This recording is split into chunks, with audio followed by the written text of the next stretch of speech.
I just think that I I need to reorganize my thoughts around the movie. But this is off the cuff. Super Billy's movie review. Fast food of movie reviews. It's just so disappointing because like the dynamic of the movie is so off. Like he tried to add something different. Gans, right? He tried to add something different to the movie, and it just doesn't work. Like I know that it's since it's a movie, he needs to move some things around, and I'm completely okay with that. You know, not everything has to be one to one, but when you change something that fundamentally ruins the spirit of the original. Holy shit! This is yeah, tank controls. Like I think you already know the story of Silent Hill 2, right? Relatively.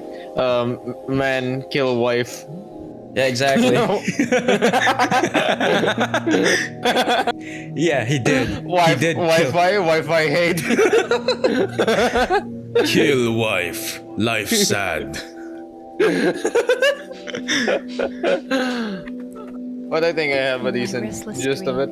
Yeah. How different was it in the movie? Like in the movie, like well, in the games and even in the remakes, when you're playing through Silent Hill, you think of James as like this normal person being thrust into wacky situations, right? Until you play more and more of the game, and it turns out that there's something sinister lurking behind his the visage of his face. And that's the horror, like that's part of the horror of Silent Hill 2, where you slowly uncover that the guy that you've been playing as is actually a monster, or It's ridiculous. is or not really a monster, but he feels metaphorically, and that's why Pyramid Head is canonically him. Because he manifested Pyramid Head to punish him. It's like It's his guilt? Yeah, it's his guilt. That's why Pyramid Head has that huge pyramid over his head, right? It's supposed to be like a metaphor for the crushing guilt of what you did. And and that's the one of the great things about the horror of Silent Hill 2. It's very subtle, and when you think about some of the themes a lot more, it's very disturbing. But for the movie, Christophe Gans changed it so that they weren't husband and wife anymore. It turns out she was just some girlfriend that he couldn't get over with, and that kind of ruins the magic. What? So he's just an incel? Yeah, he's just an incel.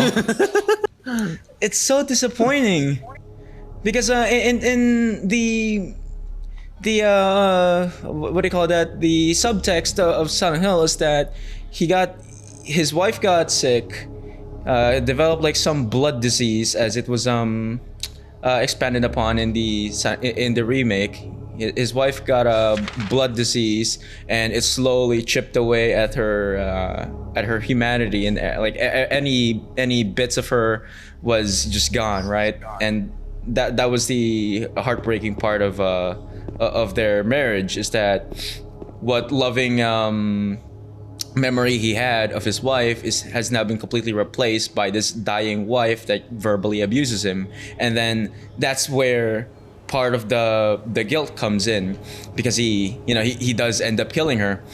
But it asks you, the player, if he's really a monster for doing that. You may think it's kind of like a euthanasia, right? Which it's not that bad in context, right? When because you want to end the suffering of your loved one.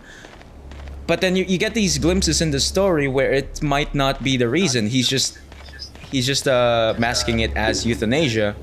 Like he might want his wife to die just to get her out of the way, because he's been having some repressed sexual feeling, not being sexually satisfied in the marriage anymore because of course your wife is fucking dying. You can't be in the mood anymore.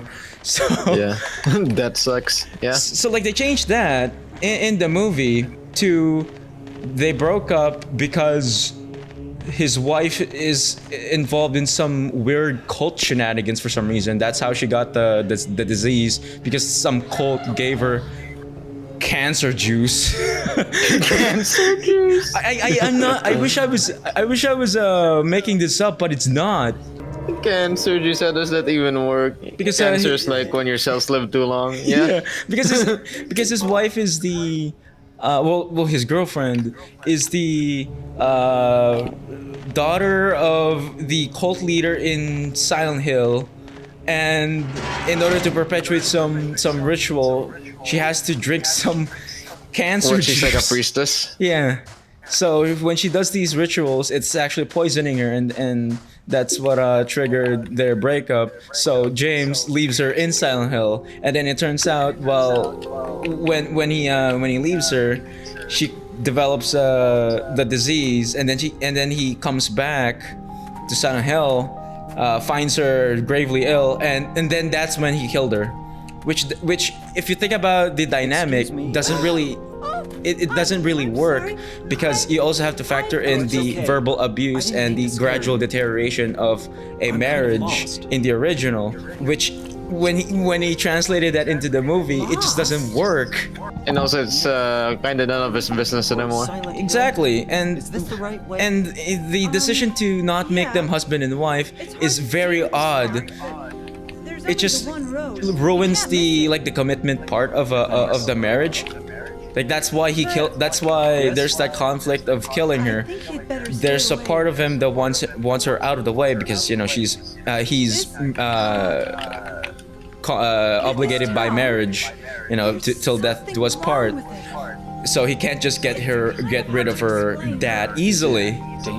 So what was the saving grace on the ending? The saving grace. I really love the ending. I think it's very Silent Hill 2, where.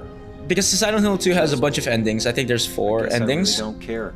1, 2, 3, a UFO. Yeah, 4. There's 4 endings, and the designers of the game all said that all of the endings are canon.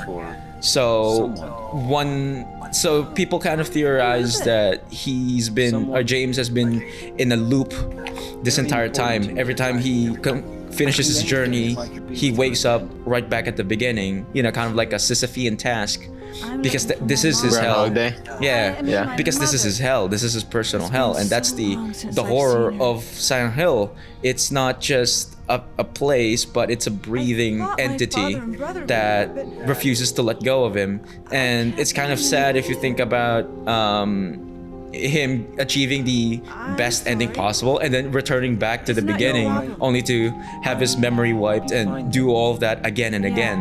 So that's just scary. And what the ending of the movie did is loop us back to the very first scene of the movie right after he kills himself. Oh damn. I think in that regard, the movie did fantastic. It's like the one good thing out of it's the diamond in the rough. Yeah, and I like that because it implies that there's one loop where he ends up with Maria, the distraction. So the fan base calls him, or there's another ending. Oh shit! Yeah, because this is New Game Plus. What else? What else can I criticize about the movie? Oh yeah. There's this uncanny valley feeling when you're playing Silent Hill and all of the games, where everybody just kind of acts aloof, and like they act normal but not really. There's that semblance of normality where it dangles you in between the line of weird and normal. Like some characters will be saying a normal line and any normal person would say, but then there's that one singular standout line where I think, are you okay? and What is like? yeah, Yeah. and it kind of clues you into what their trauma is, or what is going on in their own little world. Like one of the characters, Eddie, suddenly has an outburst about not shooting a dog. Uh, it turns out that before he came here, he did shoot a dog because of a bully. Like in self defense, he shot the bully's dog, and he's been feeling guilt ever since, and that's how the town comes to feed off of his energy. Like you see those small signs of weirdness in a person, and for some reason they just couldn't recapture that uncanny valley feeling in the movie. Everything is just so unsubtle and in your face. Like you know how typical Hollywood writing goes. They're not concerned with auteur writing. They're more concerned with getting shit. General audiences. Yeah, getting the general audiences clued in without respecting their intelligence. It's just very fucking disappointing. Like I wanted to like the movie. There's so many points where I'm forcing myself to like the movie, and then it pulls out like some Hollywood in your face shit, and it just takes me out. Man. I genuinely do not wish this level of chicanery, this level of debauchery, bastardization onto even my enemy's favorite franchise. Maybe cheats. Maybe Gene. I hope somebody does like a movie adaptation of Kenshi and then releases a completely different movie like My Little Pony the movie. Well, he probably likes My Little Pony. And like I said, I'm not even that much of a diehard purist. I can welcome a change here and there, especially with the changes introduced in the remake. I'm fully on board with the creative choices they did there, and I welcome it because it doesn't ruin the lore. It doesn't ruin the pre-established lore of the original games. In fact, it exists to enhance it, which I really respect. But for what Christophe Gans did for this movie, it's just baffling. I have no words to describe it. How many people were in the cinema? Actually, a lot of people. Oh, damn. I think I was sitting next to some people around my age, and they were enjoying it. I was just like, eh. Maybe if I was a little bit more I'm a true naive. fan. Like I just wish I was a little bit more naive so I can enjoy it, but I'm a little bit more sacrilegious for this franchise. I want the absolute perfect every time because it's the standard that they've set. It's really hard to get wins in like what the fuck in like movie adaptations of games. Yeah. Like they're so few and far in between.